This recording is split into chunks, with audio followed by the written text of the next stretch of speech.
দয়াময়, তুমি কি আমার কথা শুনতে পাচ্ছ না? তুমি কি আমার কথা শুনতে পাচ্ছ না? দেখুন মাইরা, ভগবান এত করুণাময়, ভগবান এত কৃপাময়, সে অত জাতপাতের বিচার করে না। আমি আগেই বলেছি, অন্তরে ভক্তি নিয়ে যাও, শ্রদ্ধা নিয়ে যাও, ভালোবাসা নিয়ে যাও, ভগবান তাতেই সন্তুষ্ট।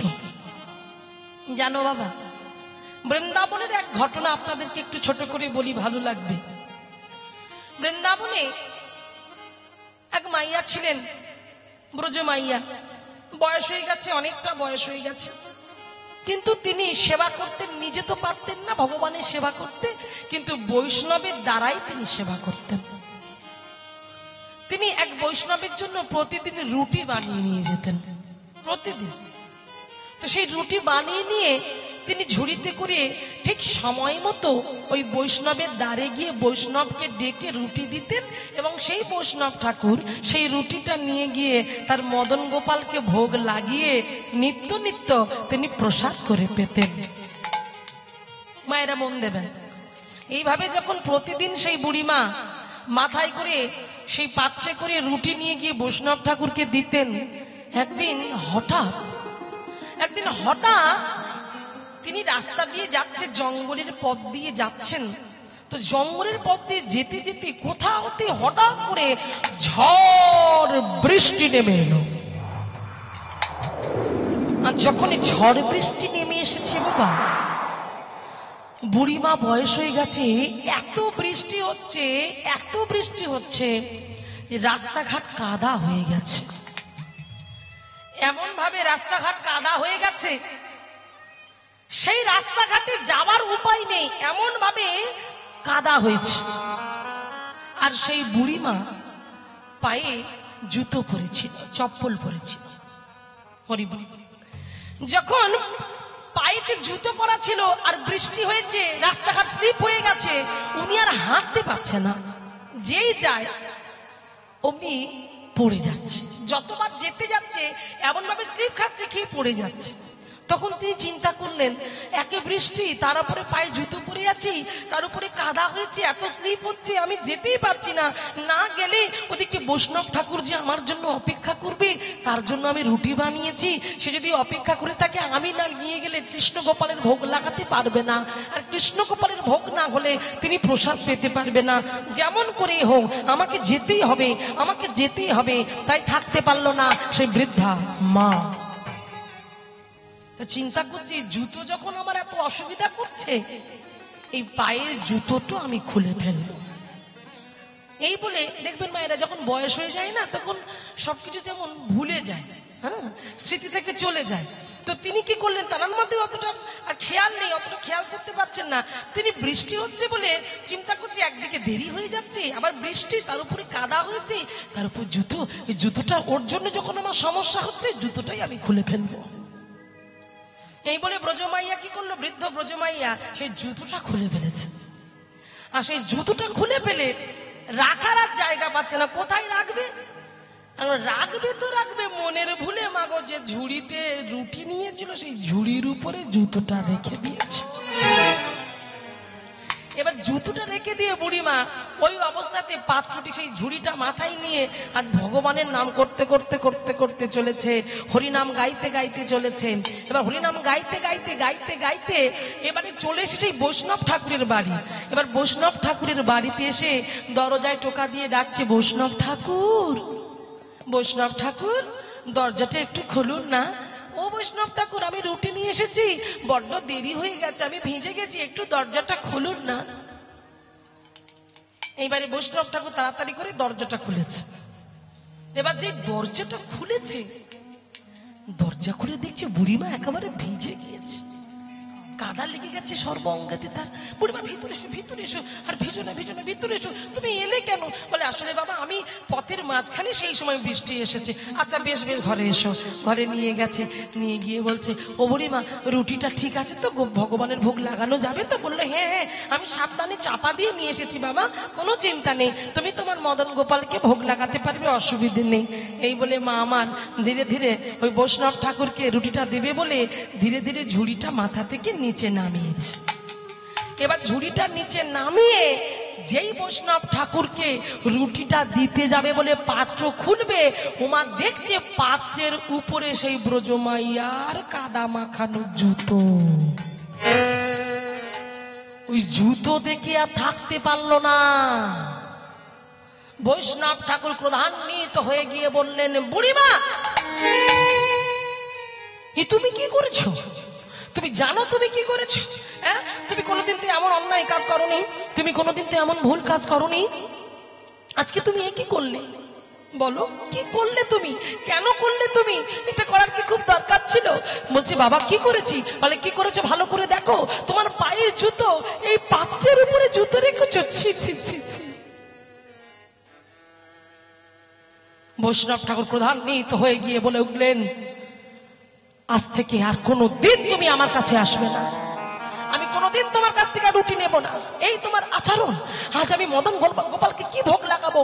তুমি তোমার জুতো নিয়ে তুমি পাত্রের উপরে রেখেছো, এই ভোগ কি ভগবানকে নিবেদন করা যায়? ছি ছি ছি ছি ছি ছি ছি ছি।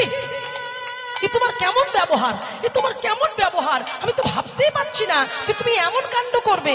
তখন বলছে, বাবা তুই শুধু আমার জুতো রাখাটাই দেখলি, আমি যে এই বৃষ্টির মধ্যে কত কষ্ট করে এই পথ অতিক্রম করে কত দূর থেকে আমি তোর কাছে এসেছি। এই বৃষ্টি মাথায় করে নিয়ে এত ঝড় হচ্ছে, এত বৃষ্টি হচ্ছে, রাস্তাঘাট কাদা হয়ে গেছে, আমি হেঁটে যেতে পারছিলাম না। আমি সেই জন্যই তো আমি ভুলবশত আমি অন্যায় করে ফেলেছি। হ্যাঁ আমি মানছি আমার অন্যায় হয়ে গেছে, আমি বুঝতে পারিনি। আমি জুতো দুটো কোথায় রাখবো না ভেবে আমি ভাবলাম ওই ঝুড়িতেই রাখি। আমি আমি আমি আমার স্মৃতি থেকে চলেই গেছিল যে এখানে ভগবানের রুটি রাখা আছে, আমি না জেনে ওই জুতোটা রেখেছিলাম বাবা। আমি আমি আমি আমি জানতে কিছুই করিনি, আমি অজান্তে ভুল করে ফেলেছি। আমাকে এত বড় শাস্তি দিও না বৈষ্ণব ঠাকুর, আমাকে এত বড় শাস্তি দিও না। বলল না, অসম্ভব, এই রুটি নিয়ে আমি মদন গোপালের ভোগ লাগাতে কিছুতেই পারবো না, পারবো না, পারবো না। নিয়ে যাও, তুমি যেমন করে নিয়ে এসেছিলে ওই রুটি আবার এই বৃষ্টির মধ্যে তুমি চলে যাও। বুড়িমা থাকতে পারলেন না, নয়ন জলে বক্ষ যুগল ভেসে যায়।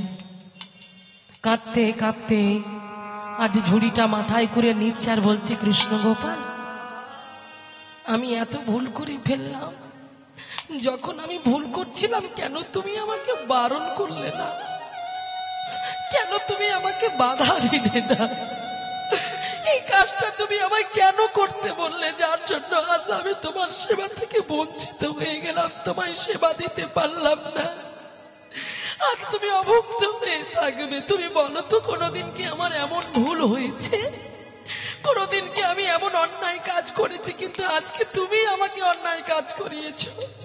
ঠিক আছে, আর আমি কোনোদিন এখানে আসবো না। নয়ন জলে বক্ষ ভাসিয়ে বুড়িমা যখন কাঁদছে, কাঁদতে কাঁদতে ধীরে ধীরে যখনই এবারে সেই রুটিটা ফেলে দেবে বলে ওই ঢাকনাটা খুলতে যাবে, ঢাকনাটা খুলতে গিয়ে কি দেখলো জানো? দেখে মদন গোপাল রুটি সেবা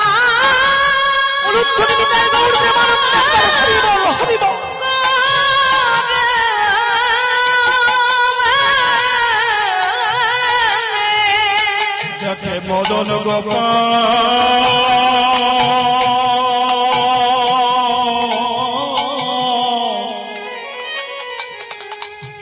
রুটি সেবা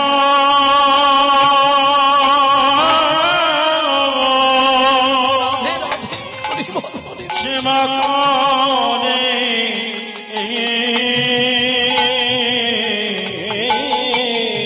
সে সবে সইতে না রে, সে সব সইতে না, ভক্তের নয়নে জলে সইতে না রে।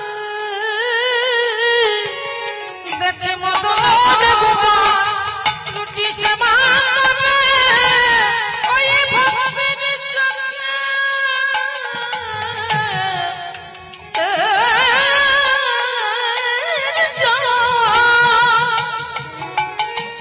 চোখের জলে সইতে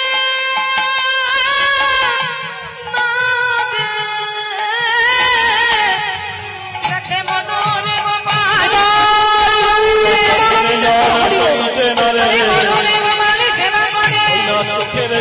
সইতে না রে দেখে মদনে গোপাল রুটি সেবা করে। দেখো মায়েরা, ভক্তিটাই হচ্ছে প্রধান। নয়নের জল দিয়ে যদি ভক্তি করে ডাকা যায় তবেই ভগবান আসবে। তাই আজকে সেই নয়ন জলে বক্ষ ভাসিয়ে আজকের সেই ফলবালি দুয়ারে এসে কাঁদছি, আর এদিকে ভগবান কোথায় ছিল মায়েরা? মায়ের আঙিনায় খেলা করছিল, আর ভক্তের ডাকটা অন্তরে গিয়ে লাগলো। আর যখন অন্তরে গিয়ে লেগেছে, ভগবান ব্যতিব্যস্ত হয়েছে, যাবার জন্য ছটপট ছটপট করছে, নিজেকে ধরে রাখতে পারছে না। আমার ভক্ত যে আমাকে ডাকছে, হ্যাঁ হ্যাঁ, ভক্ত যদি আমাকে ডাকে, ভক্ত যদি নয়ন জলে বক্ষ ভাসিয়ে কাঁদে, আমি যে ভগবান হয়ে সইতে পারি না।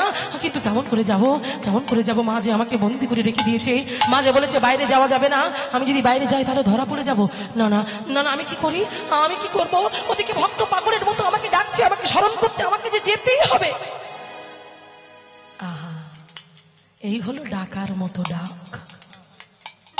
আজকে লক্ষ্য করে দেখো, যেই ভগবানকে ডেকেছে ভগবান, মায়েরা এখানে একটা প্রশ্ন থেকে যায়, ভগবান তো ইচ্ছা করলেই, মা যতই বলুক না কেন, তিনি খেলতে কোন রকম একটা সুযোগ বুঝিয়ে মাকে বুঝিয়ে তিনি চলে যেতে পারতেন। কিন্তু আজকে তিনি কেন গেলেন না? কেন গেলেন না প্রশ্ন? কারণ আজকে যদি তিনি চলে যেত তাহলে তো ভক্ত কৃপা হতো না। ভক্ত কৃপা করার জন্যই তিনি আছেন। কারণ এখানে একটা পূর্ব জন্মের একটা কথা আছে, সেইটা পালন করার জন্য ভগবান রয়ে গেলেন, সেটা আমরা শুনবো। তাই আজকে দেখুন, ভগবান চিন্তা করছে আমি যাব, কিন্তু কেমন করে? ওদিকে দাস দাসীরা জানতে পারলে আমাকে যেতে দেবে না, তাই আমাকে মায়া ঘরে বশীভূত করতে হবে। ভগবান কি করলেন? মায়া ঘরে বশীভূত করলেন সবাইকে। দাস দাসীরা তারা নিজেদের মতো খেলা করছে, নিজেদের মতোই তারা যে যার মতো কর্মে ব্যস্ত। ওদিকে মাকে দেখলো, মাও কর্মে ব্যস্ত। ভগবান চিন্তা করছে এই মস্ত সুযোগ, এই সুযোগে আমি পালিয়ে যাব। এই বলে ধীরে ধীরে ধীরে ধীরে ধীরে ধীরে এইবার কি করেছে মায়েরা দেখুন, পালিয়ে যাবে বলে এবারে এক পা করে আসছে। আর এক পা করে এলে কি হবে? ওমা, ভগবানের চরণে কি থাকে গো? হ্যাঁ, কিসের নূপুর? সোনার নূপুর। এইবার আমার ভগবান করেছে কি, যেই পালিয়ে যাবে বলে সবে মাত্র এক পা দিয়েছে,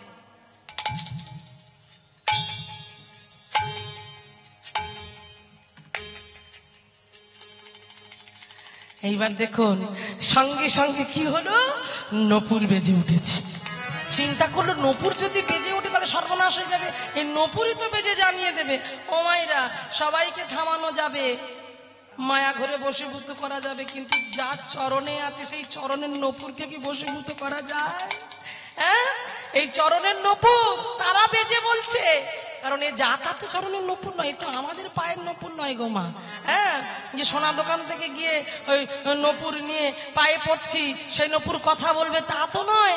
কিন্তু মহা ভগবানের এই চরণের নূপুর বাবা, এ যে সে নূপুর নয়, যে নূপুর কত মুনি ঋষি সেই ভগবানের চরণের নূপুর হবার জন্য তারা সাধনা করে তবে ভগবানের চরণ পাদপদ্ম লাভ করেছে। সেই নূপুর আজ যেন বেজে বলছে, কি বলছে? হ্যাঁ, কোথায় যাবে তুমি?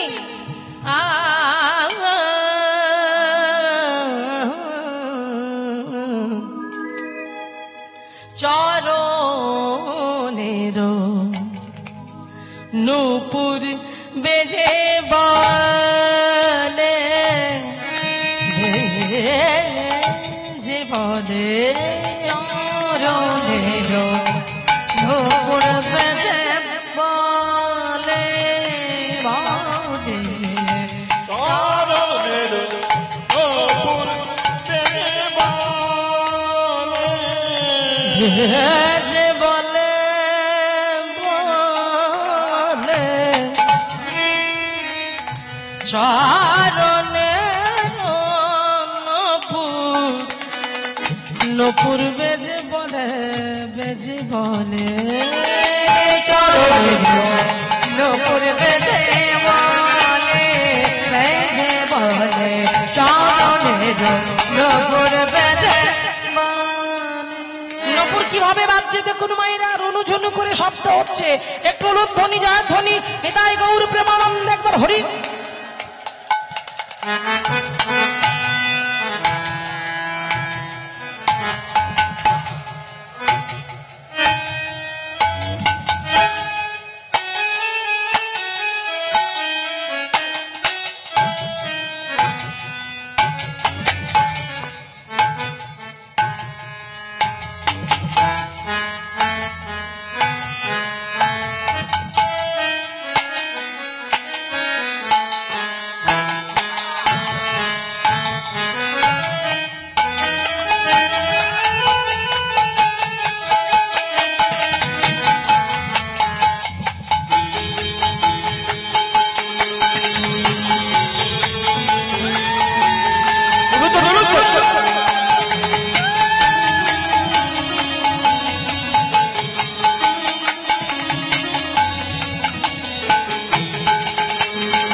বলছে নপুর তুমি অমন করে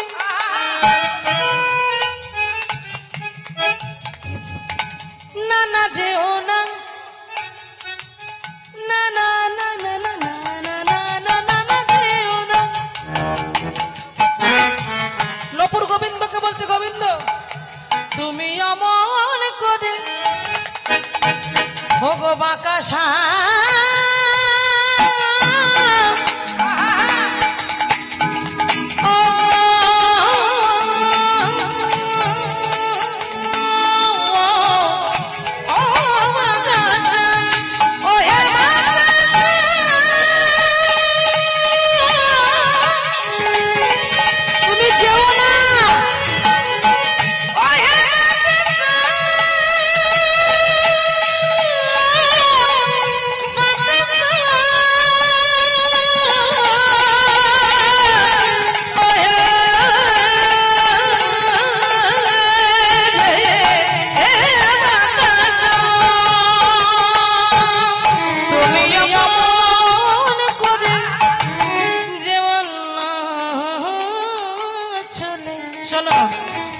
চলে যাও তাহলে আমরা কি করব জানো আমরা বেজে উঠে তোমার মাকে দেব বলে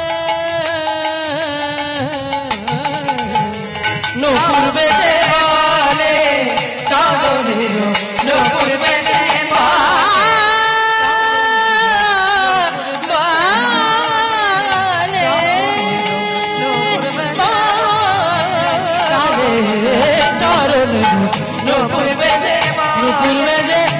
বেজে নুপুর বেজে বলে বেজে বলে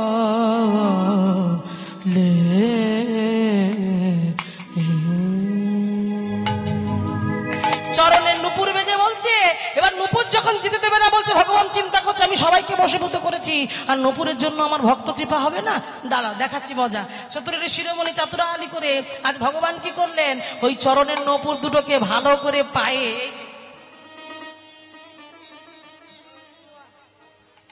এইবারে পায়ের উপরে তুলে নিয়েছে আর যেই তুলে নিয়েছে আর বাজছে না।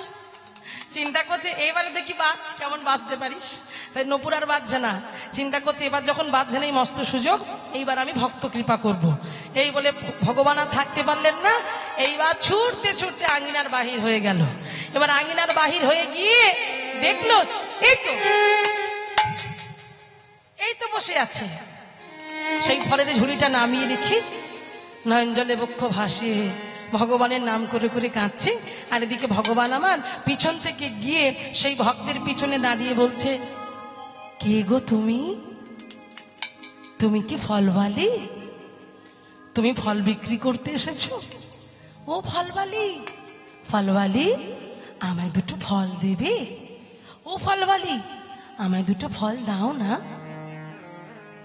আহা, এমন সুন্দর মধুর কণ্ঠ শুনে থাকতে পারলেন না সেই দক্ষিণী ফলওয়ালি, চণ্ডালিনী ফলওয়ালি। এতক্ষণ তো বসে বসে কাঁদছিলেন, যেই এমন সুন্দর কণ্ঠস্বর শুনলেন নিজেকে স্থির রাখতে পারলেন না, পিছন ফিরে তাকালেন। কে কি কি সুন্দর, কি অপূর্ব রূপ, কি সুন্দর দেখতে। আমি কাকে দেখছি? আমি কি রূপ দর্শন করছি? কোন সাধারণ মানুষ তো নয়। এতক্ষণ আমার অন্তরে জ্বালা ছিল, আমার ব্যথা ছিল, আমার বেদনা ছিল, আমার দুঃখ ছিল, আমার কষ্ট ছিল। আর যে এমন সুন্দর রূপের নয়নে নয়ন দিলাম, আমার সেই দুঃখটা চলে গেল, যাবেই তো। যে দুঃখ হরণকারী আমার ভগবান, সবার দুঃখ দূর করার জন্যই তিনি এসেছেন।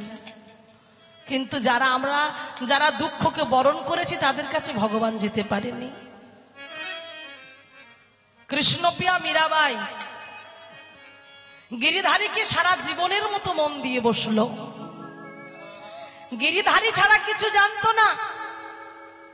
জগৎকে উদ্দেশ্য করে বলেছিল, পিপাসা যদি থাকতে হয় যেন নয়নের পিপাসা থাকে, ভগবানকে পাবার প্রতি পিপাসা থাকে।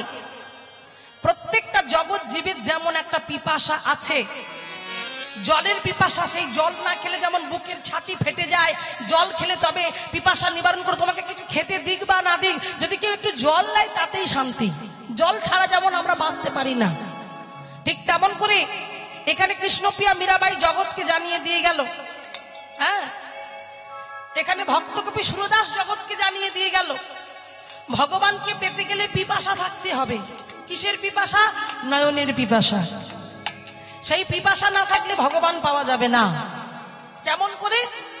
হে আখিয়া হায়, হে আখিয়া ও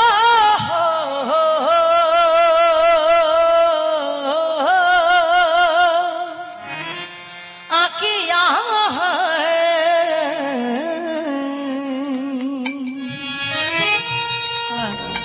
ভক্তকবি সুরদাসের অপূর্ব সুন্দর একটি ভজনে কি বলছে দেখুন। অন্ধ মানুষের লেখা। আখিয়া হরি দর্শন কি প্যাসি, আখিয়া হরি দর্শন কি প্যাসি, चाहत कमला नयन की, देखूं चाहत कमला नयन की, निस दिन रहते उदासी, निस दिन रहते उदासी, आँखियाँ हरि दर्शन की प्यासी, आँखियाँ हरि दर्शन की प्यासी।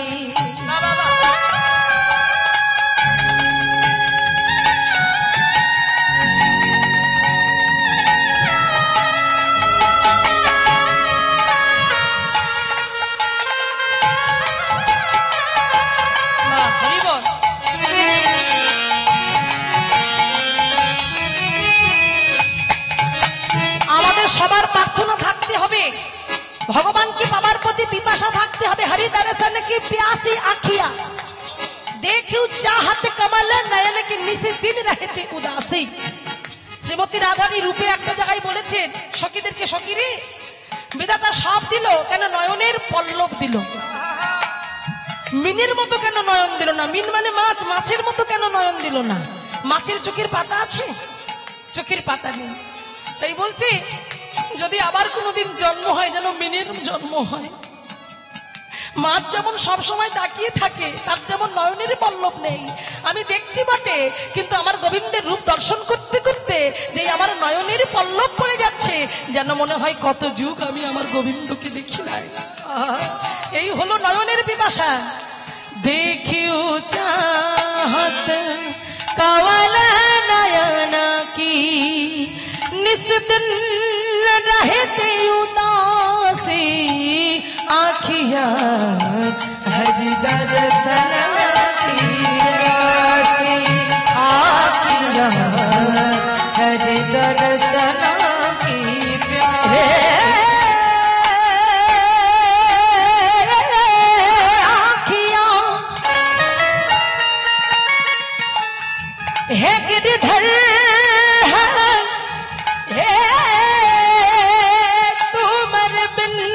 नहीं सकते, हे आँखियाँ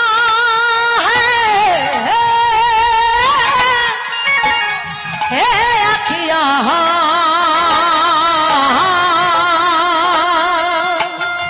तुम्हारे बिना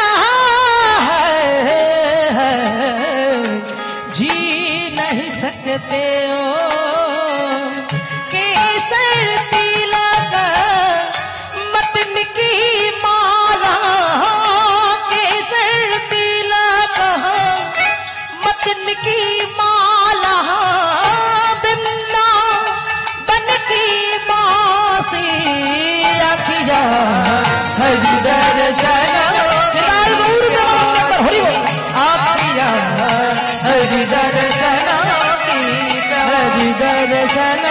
हरिदर हरिदर हरिदर सना के प्यासी।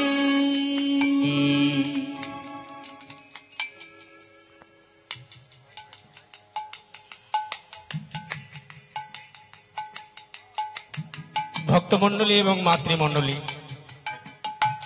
গানের মাঝখানে কথা বলা মানে রসভঙ্গ, সেটা আমরা জানি। তৎসত্ত্বেও কিছু কথা না বললেই নয়, সেটাই বলা হচ্ছে সংক্ষিপ্তভাবে। সেটা হচ্ছে আজকে যে অনুষ্ঠান হচ্ছে বা এর আগেও বিগত বছরগুলোতে হয়েছে, সেই অনুষ্ঠানে আমরা শিল্পীকে কোনো দান দিতে দেইনি। শিল্পীকে কোনো দান দেয়া হয় না একটা কারণে, এতে ভাবমূর্তি নষ্ট হয়ে যায়। এই কারণে যাই হোক, আজকে আপনাদেরকে সবাইকে অবগত করাচ্ছি, এমন একজন ব্যক্তি প্রতি বছর আসতেন এই অনুষ্ঠানে, আজকে আর তিনি আমাদের মধ্যে নেই। সবারই শ্রদ্ধাভাজন ব্যক্তি ছিলেন আমাদের এই পার্শ্ববর্তী গ্রাম ভান্ডারখালী ব্রহ্মপদ ঘোষাল। তিনি আজ আমাদের মধ্যে নেই। তিনি একটি কাজ করতেন, প্রতি বছর প্রতি শিল্পীকে একটি করে নতুন বস্ত্র এবং কিছু অর্থ তাদেরকে দান করতেন। তাই আজকে তার সুযোগটা দেয়া হলো। তার সুযোগ্য পুত্র যোগেশ্বর ঘোষাল বাবার কথা স্মরণ করে 5 জন শিল্পী আজকে আমাদের এখানে এই অনুষ্ঠানে কীর্তন পরিবেশন করবেন। তার মধ্যে এখন যিনি কীর্তন পরিবেশন করলেন, ওনার সময়টা আর নেই, ওনার সময় হয়ে গেছে নেমে যাওয়ার। এখন আসবেন গৌরাঙ্গ সুন্দর চক্রবর্তী। তাই ব্রহ্মপদ ঘোষালের সুযোগ্য পুত্র একখানা নতুন বস্ত্র, ও এখন ওই জ্যোতিষশাস্ত্র নিয়ে তত্ত্ববিদ এবং জ্যোতিষশাস্ত্র নিয়ে ও আলোচনা করে বা অনেক কিছু দেওয়ার চেষ্টা করে মানুষকে, ওনার সাথে যোগাযোগ করবেন। আর যোগেশ্বর ঘোষাল 5 জন শিল্পীর মধ্যে এই প্রথম শিল্পীকে একখানা নতুন বস্ত্র অর্থাৎ শাড়ি এবং বৈষ্ণব তত্ত্বের আরো বিভিন্ন রকম দ্রব্য, তার সাথে 101 টাকা ও দিয়েছে। আমি সেই জিনিসটা আমাদের শিল্পী সুভদ্রা দাস মণ্ডলকে দিলাম।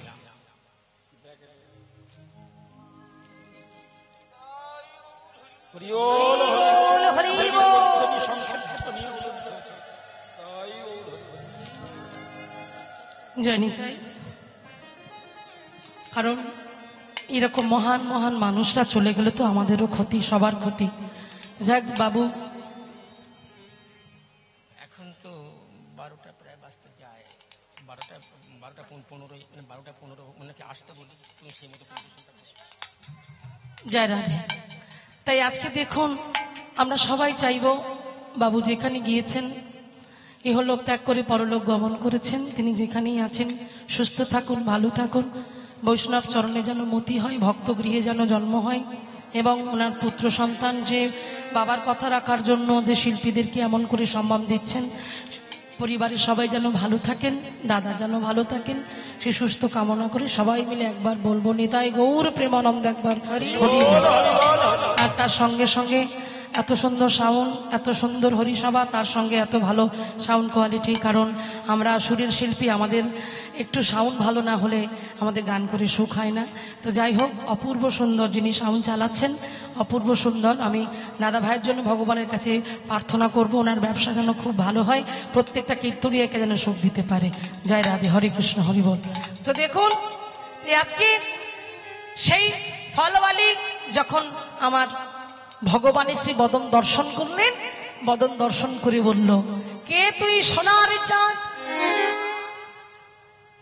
কার ঘরে তুই হইলা উৎপত্তি, কার ঘরে এসেছিস, কে তোর মা, কোন মা তোর কোথায় বসে এমন করে তপস্যা করেছিল যার জন্য এমন সন্তান গর্ভে ধরেছে, এমন চাঁদ জন্ম দিয়েছে, এমন সুন্দর সোনার চাঁদ যদি একবার আমি কোলে পেতাম, আমি যতন করে বসাইয়ে রাখতাম, যতন করে বসাইয়ে রাখতাম, এমন সোনার চাঁদে যদি সোনার চাঁদে যদি একেবারে কোলে পেতাম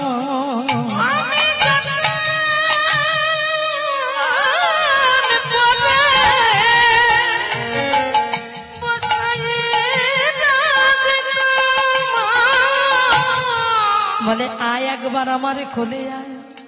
যখন এইভাবে হাত বাড়িয়ে ডাকছে ভগবান পূর্বস্মৃতি মনে করিয়ে দিচ্ছে। কি সেই পূর্বস্মৃতি? বলছে শোনো শোনো, তোমার তো মনে নাই তুমি কে ছিলে, তবে আমার মনে আছে। আজ তোমার ইচ্ছা পূরণের দিন, আজ আমি তাই তোমার ইচ্ছা পূরণ করব।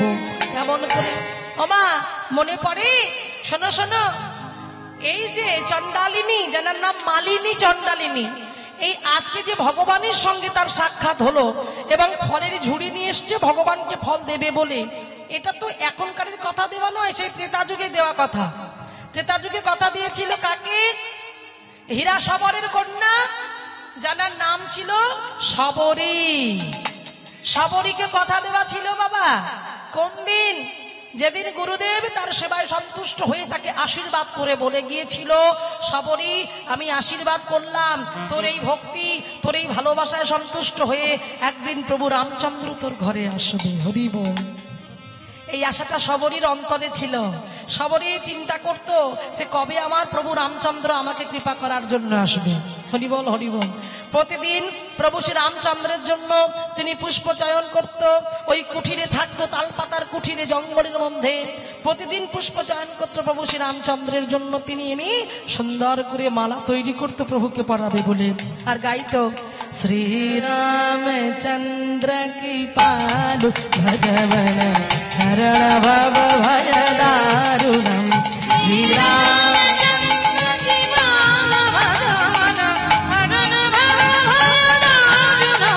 श्रीरामचंद्र की पालु भजबन हरण भव भय दारुणम। श्रीरामचंद्र की पालु भजबन हरण भव भय दारुणम। कंचन चन कंच शुकर कंच मध कंचारणम।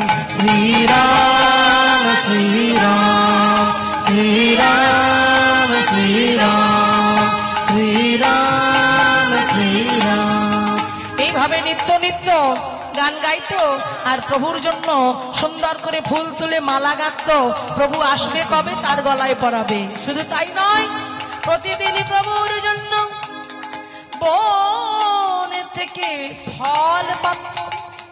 সুন্দর সুন্দর ফল পেড়ে নিয়ে আজ মনের আনন্দে কুঠিরে গিয়ে সুন্দর করে ঝুড়িতে রেখে দিত। আর ভাবতো কবে প্রভু আসবে, প্রভুকে ওই ফল দেব। কত চিন্তা দেখুন, কত সূক্ষ্ম বিচার দেখুন। ও মাইরা, আমরা হলে কি করতাম? যখন আমাদেরকে ফল আমান্য করতে দেওয়া হয়, তখন ফল আমান্য করতে করতে যদি একটা ফল পড়ে যায় হাত থেকে টুকরো, সেই ফলটা কি আমরা গোবিন্দ সেবায় দিই? কেন দিই না? কারণ দিলে অপরাধ হবে, পাপ হবে। আমাদের পাপের ভয়, তাই আমরা দিই না। কিন্তু যারা ভক্ত হয় তারা তাদের পাপের কথা ভাবে না। অপরাধ হয় হোক, আমার গোবিন্দ সুখ পেলেই হলো। তো সবরই সেই ফল নিয়ে আসতো বটে, কিন্তু গোটা গোটা ফল দিলে তো দিতে পারতো, করলো না। প্রতিদিন ফল একটা একটা করে উচ্ছিষ্ট করত। কেন উচ্ছিষ্ট করত জানো মা? কারণ ওই ফল যদি গোটা দিই, প্রভু আমার ঘরে একবার আসবে, বারবার আসবে না। আমি যদি প্রভুকে ফল সেবা দিতে দিতে একটা গোটা ফলে দিই, আর সেই গোটা ফলটা সেবা করতে গিয়ে যদি টক হয়ে যায়, তাহলে আমার প্রভুর সেবায় ব্যাঘাতি ঘটবে। তাই সবরই প্রতিদিন একটা একটা করে ফল নিয়ে উচ্ছিষ্ট করে, যে ফলটা টক হতো সেই ফলটা ছুঁড়ে ফেলে দিত, আর যে ফলটা মিঠা হতো প্রভু রামচন্দ্রের সেবার জন্য রেখে দিত।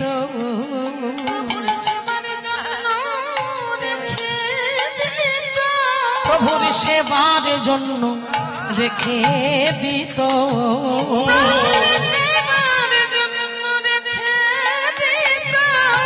শুধু রেখে দিত নয় মা, কত চিন্তা দেখুন। মিঠা ফলগুলো রেখে উচ্ছিষ্ট করে টক ফলগুলো ফেলে দিত, আর একটা একটা ফুল নিয়ে কি করতো জানো? মালা গাঁথার আগে কি করতো জানো? একটা একটা করে ফল নিয়ে শরীরের সব থেকে নরম জায়গা হলো এই নয়নের এই পল্ল, সেই জায়গায় ফুলটাকে স্পর্শ করে দেখে নিত যে ফুলের মধ্যে কোথাও কোনো কাঁটা আছে কিনা। যদি ফুলে কাঁটা থেকে যায়, প্রভুর গলায় যখন মালা দেব, ওই ফুলের কাঁটা যখন আমার প্রভুর অঙ্গে লাগবে, আমার প্রভুর অঙ্গে কত ব্যথা লাগবে। প্রভুর অঙ্গে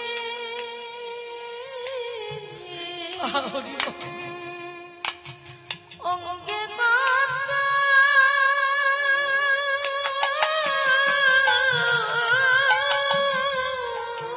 নিতাই গৌর হরি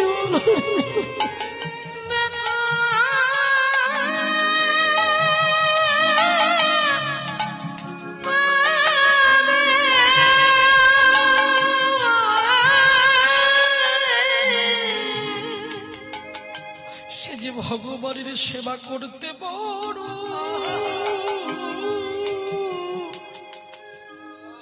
প্রভুর সেবা বড় ভালো।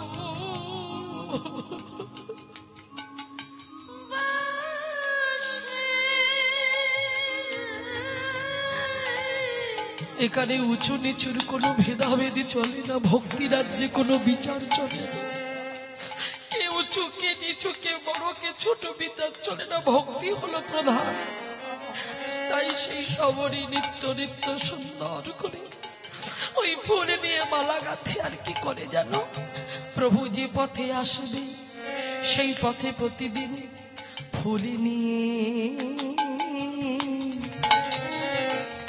পথে বিছায়ে দিত।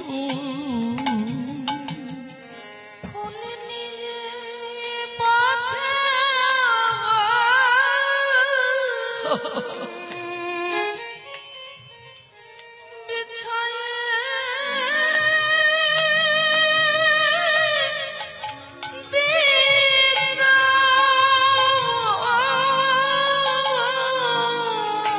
এমন অনুরাগ না থাকলে কি ভগবান আসি?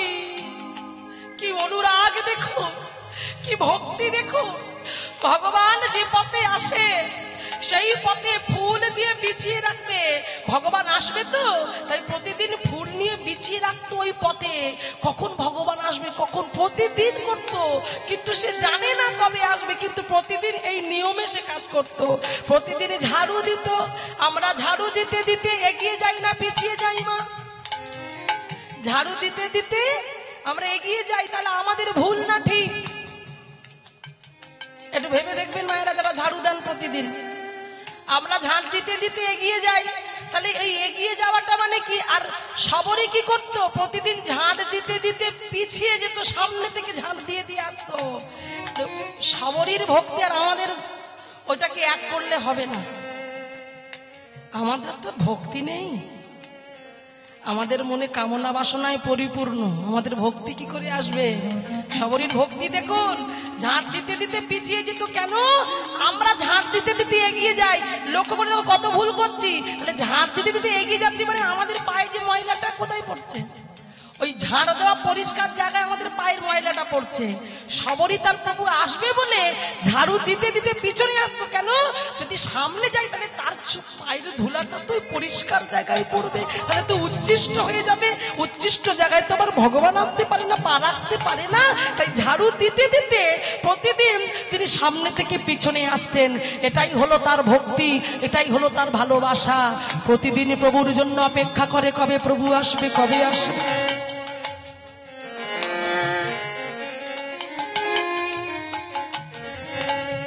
প্রভুর জন্য চিন্তা করতে করতে তার বয়স হয়ে গেল, মাথার চুলগুলো পেকে গেল, শক্তি ক্ষীণ হয়ে গেল, দৃষ্টি শক্তি কমে গেল। প্রভু তবু আসছে না, নয়নে জলে বক্ষ ভাসি কেঁদে কেঁদে বলে, একবারে দেখো।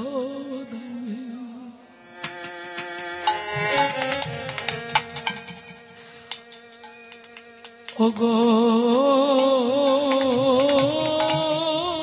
রঘুপতি, একবারে দেখো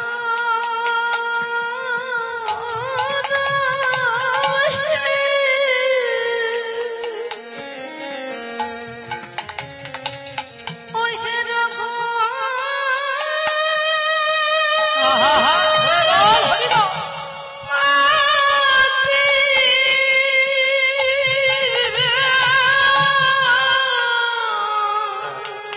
তোমার কি দেখা,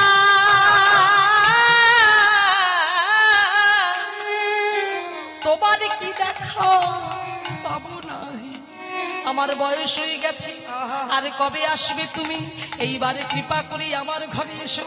নয়নে জলে বক্ষ ভাসি এমন করে কাঁদতে প্রভু শ্রীরামচন্দ্র যেন থাকতে পারলেন না। হঠাৎ তার দরজায় এসে টোকা দিয়ে বলছে, শবরী, শবরী দেখো কে এসেছে। শবরী ছুটে গেল বটে, কিন্তু তার তার তার দৃষ্টিশক্তি ক্ষীণ হয়ে গেছে, ভালো করে দেখতে পায় না, প্রভু রামচন্দ্রের দিকে তাকাতে পারে না। প্রভুকে বলছে, প্রভু তুমি এসেছো, তুমি এসেছো, তবে এলে কেন? এত দেরি করে এলে প্রভু, একটু আগে এলে না কেন? যখন আমার যৌবন ছিল, যখন আমার চলার শক্তি ছিল, যখন আমার বলার শক্তি ছিল, যখন আমার দৃষ্টি শক্তি ছিল, তখন কেন এলে না? এখন আমার দৃষ্টি শক্তি চলে গেছে, এখন তুমি এসেছো, আমি তো তোমায় দেখতে পাচ্ছি না।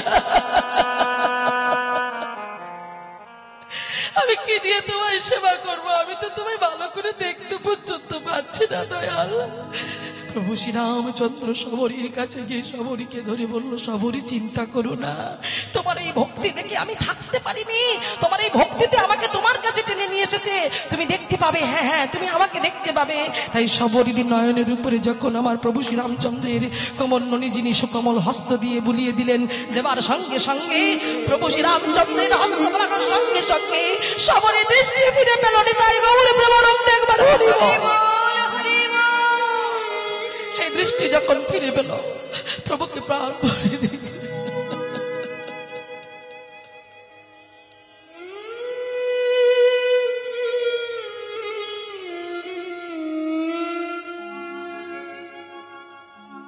তুমি এসেছো, কি সুন্দর দেখতে তোমায়। এই দিনটার জন্য অপেক্ষা করতে করতে আমি বুড়ি হয়ে গেলাম প্রভু, আমি বুড়ি হয়ে গেলাম। জানো প্রভু, তোমাকে সেবা দেব বলে প্রতিদিন আমি বাগানে যেতাম, আমি বনে গিয়ে ফল পাড়তাম, তোমাকে মালা পরাবো বলে প্রতিদিন আমি মালা কেটে রেখে রেখে, দেখো একটা মালাও কিন্তু আমি ফেলে দিইনি। হ্যাঁ, হয়তো আমি আর ফুল তুলতে যেতে পারি না, বয়স হয়ে গেছে, ফল পাড়তে পারি না, কিন্তু এত বছর ধরে জমিয়ে রাখা সেই ফুলের মালা আজও আছে। তবে সব মালা শুকিয়ে গেছে, তোমাকে সেবা দেওয়ার জন্য যে ফল আমি রেখেছি সে ফল আছে, কিন্তু সেই ফল একটাও আর ভালো নেই, সব শুকিয়ে গেছে। তুমি সেবা করবে তো দয়াল? বলো না, বলো না তুমি সেবা করবে তো? উত্তর দাও দয়াল, তুমি সেবা করবে তো? প্রভুর চোখে জল।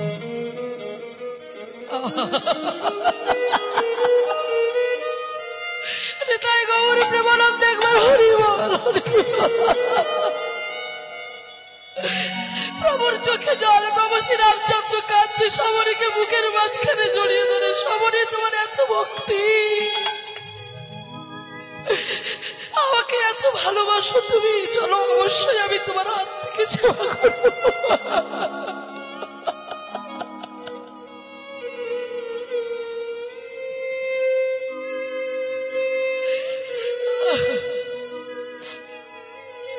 সেই উচ্ছিষ্ট করে রাখা, এঁঠো করে রাখা ফল একটা একটা করে প্রভুকে দিচ্ছে, আর প্রভু সেবা করছে। আর মনে মনে শবরী বলছে, প্রভু আমার ইচ্ছাটুকু পূরণ হলো না।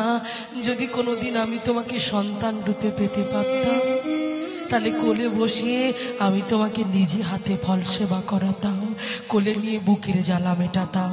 সেদিন প্রভু রামচন্দ্র বলেছিল, তোমার এই ইচ্ছাটুকু আমি পূরণ করব, তবে এই ত্রেতা যুগে নয়, আগত দাপর যুগে আমি হব কৃষ্ণ ভগবান, আর তুমি আবারও চণ্ডালের ঘরে জন্ম নেবে।